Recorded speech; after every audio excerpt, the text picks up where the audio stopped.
Bismillahirrahmanirrahim. Assalamualaikum warahmatullahi wabarakatuh.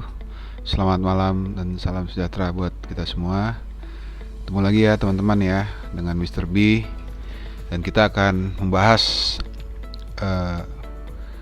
emiten perbankan yang terakhir ya, yang keempat, yaitu Bank Mandiri.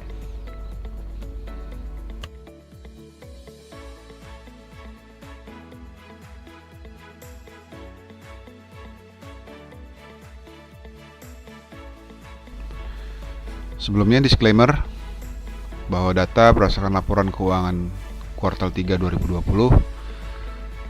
bukan rekomendasi beli atau jual. Selalu lakukan analisa yang lebih dalam ya sebelum membeli saham ini. Segala resiko kerugian ditanggung pribadi masing-masing. Video ini lebih cocok untuk teman-teman yang investor jangka panjang, dan analisa dalam video ini adalah analisa subjektif dari Mr. B. Oke ya, seperti biasa kita langsung bahas neraca dan laba rugi Bank Mandiri kuartal 3 2020.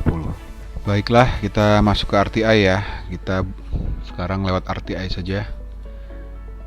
Balance sheet. Oke. Kita lihat asetnya ya. Asetnya tumbuh terus ya dari 2015 sampai 2019. Kemudian kita lihat liabilitiesnya juga terus bertumbuh.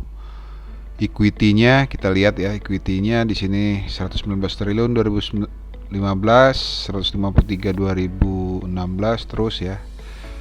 Equity bertumbuh ya, berarti bagus ini. Kemudian kita masuk income statement. Mandiri revenue-nya setiap tahun selalu tumbuh ya. Hanya di 2020 ini karena ada krisis akibat pandemi COVID-19.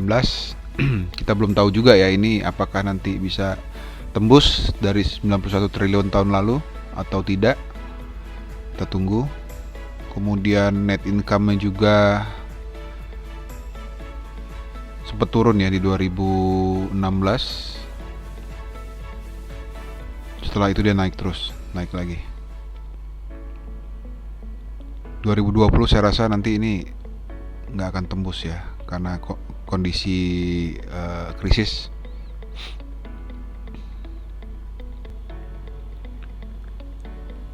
Net profit marginnya 16,48 ya, bagus ya dibanding pembahasan terakhir BNI yang cuma di bawah 10%.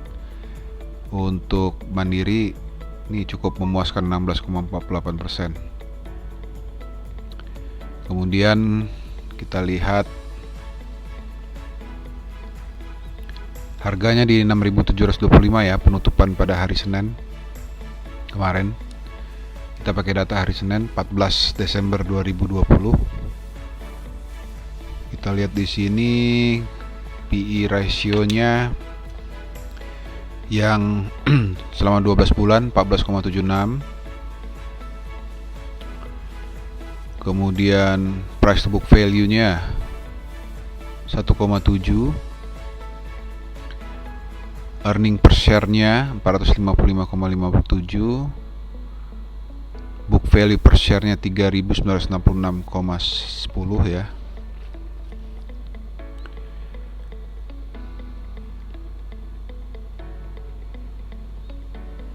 Dividend yield-nya 5,3%. Cukup baik ya dibanding deposito. Return on assetnya 1,5%.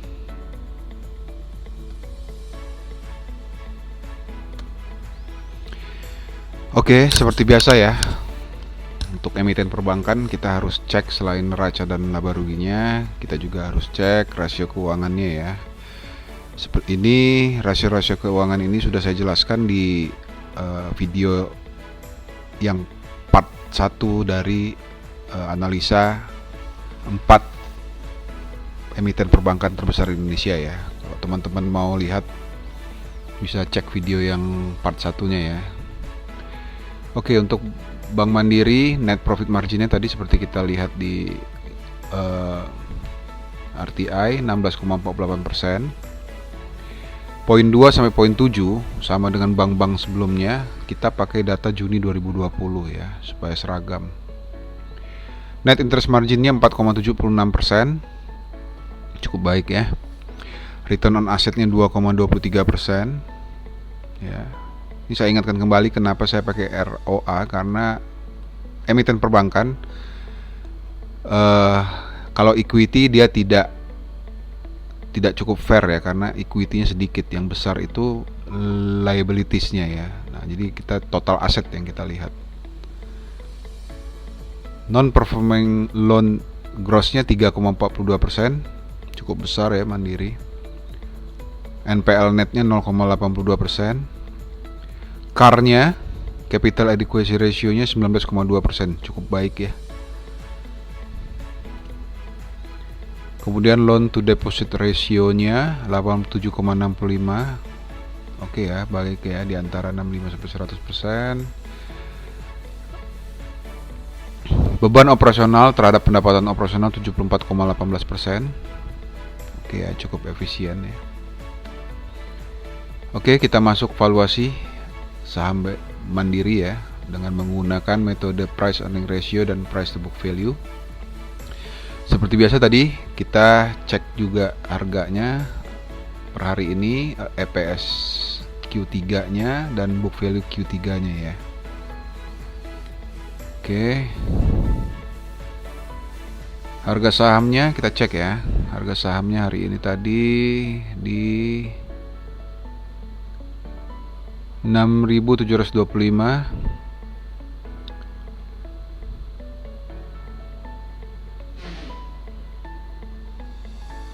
Earning per share-nya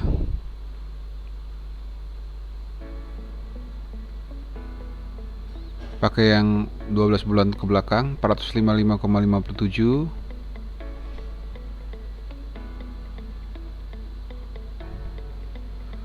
Book value per share-nya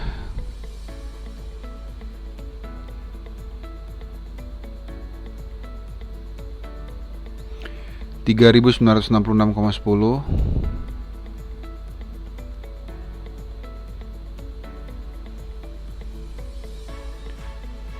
Kita hitung ya, PER-nya 14,76, PBV-nya 1,7.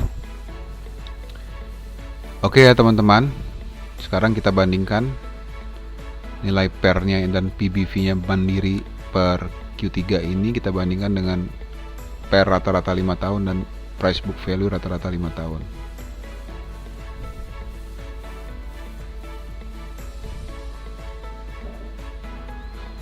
Oke, ini grafik PER selama 5 tahun. Jadi dia di atas sedikit dari rata-rata ya. 10 tahun bagaimana? 10 tahun agak jauh ya rata-ratanya. Oke, kita masukkan untuk yang 5 tahun 14,29.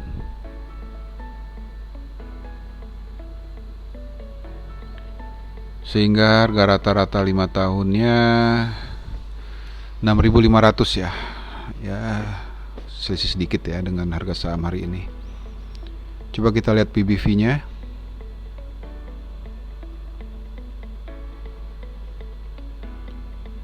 Wah, PBV-nya rata-rata yang di atas dari PBV Q3 ya. Kita masukkan 1,83.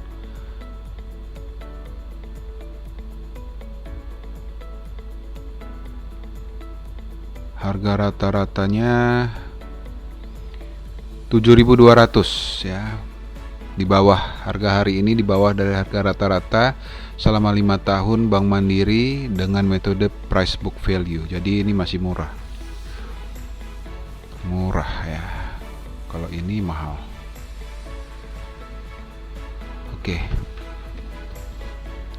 Oke, teknikalnya kita lihat. Oke ya, ini saya sudah coba buat. Ini harga hari ini 6.725 ya di sini.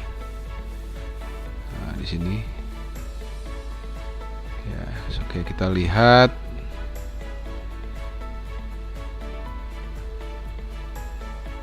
harga 6.675 sebenarnya tidak lagi murah ya, karena dia dari semenjak dia turun di masa Covid kemarin, dia sudah naik lagi, cukup signifikan naiknya ya, sama dengan harga Oktober 2018 sekarang.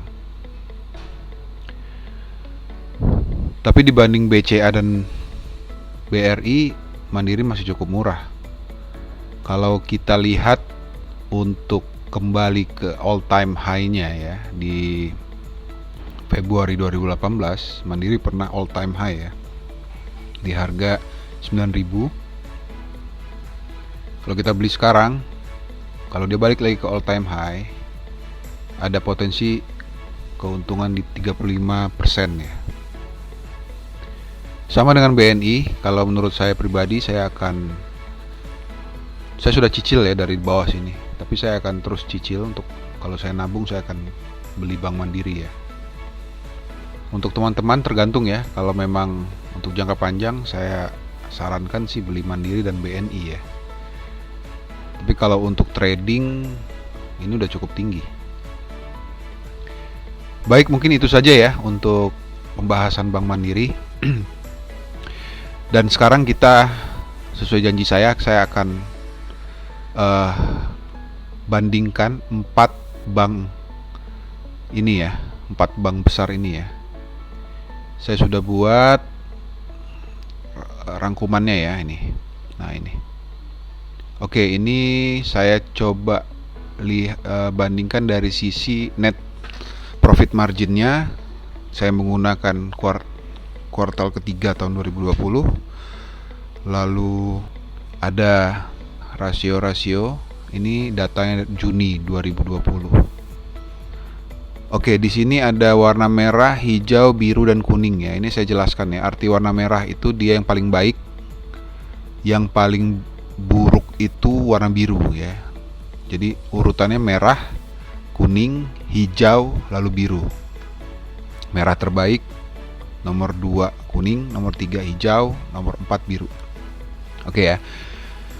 Net profit marginnya ya, net profit margin yang paling bagus itu adalah BCA 30,93%. Bayangkan begitu efisiennya BCA ya, sehingga net profit marginnya itu sampai 30,93%. Lalu disusul oleh Bank Mandiri 16,48%, kemudian Bank BRI 13,49%, dan BNI yang 8,47%. Kemudian ada CAR ya,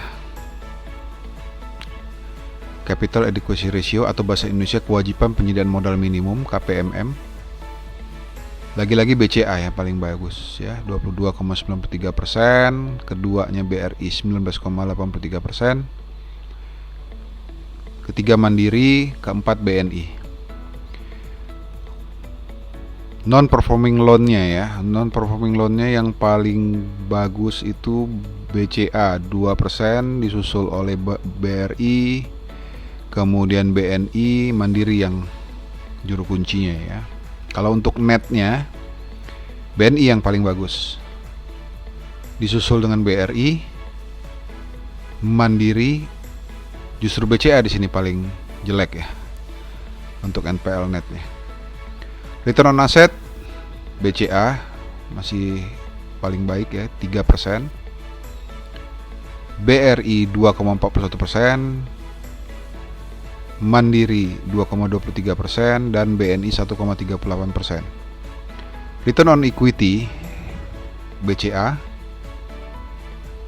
habis itu Mandiri, BRI, BNI paling juru kunci ya. Net interest margin itu BCA nomor 1 di 5,6% ya, hampir 6%. Kemudian BRI, kemudian Mandiri dan BNI. BNI ini banyak jadi juru kunci ya. Beban operasional terhadap pendapatan operasional, kita lihat di sini ya. BCA paling efisien. Beban operasionalnya itu hanya 66% dari pendapatan operasionalnya. BNI yang paling jelek ya, 82% dari pendapatan operasionalnya. Mandiri bagus ya, Mandiri dan BRI bagus, oke. Loan to deposit ratio-nya ini ya tidak bisa kita nilai mana yang lebih baik karena dia hanya range antara 65% sampai 100%. Tapi kalau kita lihat di sini paling kecil memang BCA ya. Dalam kondisi pandemi seperti ini, BCA mencadangkan lebih banyak dananya ya. Karena kondisi Covid begini, cash is the king ya. Dia pegang cash lebih banyak dibanding bank-bank lainnya. Oke, kalau dari valuasinya ya, BCA dan BRI baik itu metode PER dan PBV dua-duanya mahal. Ya. BNI untuk PER itu mahal. Saya rasa sih untuk PER pasti mahal semua karena memang earning per share-nya itu mengecil semua. Jadi ya pasti dia tinggi PER-nya. Kalau PER tinggi mahal. Oleh karena itu kita lihat dari PBV juga. Kalau PBV BCA BRI juga mahal, tapi BNI dan BM Mandiri dia murah. Kesimpulannya apa? Kalau kesimpulannya menurut saya, kalau kita mau nabung ya, kalau kita mau investasi memang kita mau lihat saham yang growth, itu BCA oke ya untuk kita tabung tapi jangka panjang karena BCA kita tidak akan pernah bisa lagi membeli harganya murah kecuali ada krisis seperti kemarin. Jadi kalau BCA jangka panjang dengan fundamental seperti ini, saya rasa sahamnya akan terus naik ya. BRI juga ya, BRI. Nah, kalau yang masih murah itu Mandiri dan BNI. Nah, kalau Mandiri saya pilih Mandiri ya karena secara fundamental dia lebih bagus daripada BNI. Jadi kalau harus memilih, saya pilih Mandiri ya untuk nabung saham. Oke, mungkin itu ya kesimpulan dari 4 saham perbankan yang terbesar di Indonesia. Mudah-mudahan bermanfaat ya buat teman-teman. Jangan lupa subscribe, like and share, aktifkan lonceng notifikasinya agar dapat mengikuti video-video berikutnya ya. Baiklah, Mr. B pamit. Mudah-mudahan berkenan. Wassalamualaikum warahmatullahi wabarakatuh.